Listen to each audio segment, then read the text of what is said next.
सीताराम। जय श्री सीताराम। श्री कृष्ण किंधा कांड। तब अंगद आदि बानरों को साथ लेकर श्री राम जी के छोटे भाई लक्ष्मण जी को आगे करके सुग्रीव हर्षित होकर चले। जहाँ श्री रघुनाथ जी थे वहाँ आए। श्री रघुनाथ जी के चरणों में सिर नवाकर हाथ जोड़कर सुग्रीव ने कहा, हे नाथ, मुझे कुछ भी दोष नहीं। हे नाथ, आपकी माया अत्यंत ही प्रबल है। आप जब दया करते हैं हे राम तभी यह छूटती है। हे स्वामी, देवता, मनुष्य और मुनि सभी विषयों के वश में हैं। फिर मैं तो पामर पशु और पशुओं से भी अत्यंत कामी बंदर हूँ।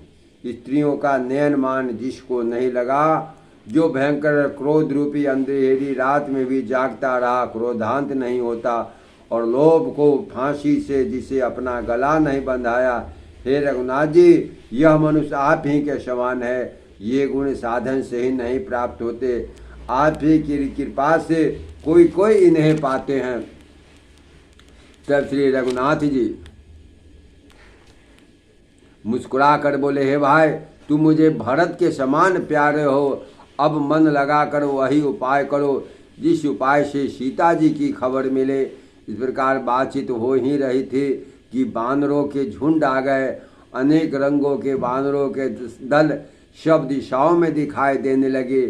शिवजी कहते, हुमा, बानरों की यह सेना देख, मैंने देखी। उसकी जो गिनती करना चाहे वह महान मूर्ख है। सब बानर आकर श्री राम जी के चरणों में मस्तक नवाते हैं और यह सौंदर्य श्रीमुख के दर्शन करके कृतार्थ होते हैं। सेना में एक भी बानर ऐसा नहीं था जिसे श्री राम जी ने कुशल न पूछी हो। प्रभु के लिए यह कोई बड़ी बात नहीं, क्योंकि श्री रघुनाथ जी विश्व रूप तथा सर्वव्यापक हैं, सारे रूपों और सब स्थानों में हैं। आज्ञा पाकर सब जहाँ तहाँ खड़े हो गए। तब सुग्रीव ने सबको समझाकर कहा कि हे बानरों के समूहों, यह श्री रामचंद्र जी का कार्य है और मेरा अनुरोध है, तुम चारों ओर जाओ और जाकर जानकी जी को खोजो। हे भाई, महीने भर में वापस आ जाना। जो महीने भर बिताकर बिना पता लगाए ही लौटेगा उसे मेरे द्वारा मृत्यु दंड दिया जाएगा।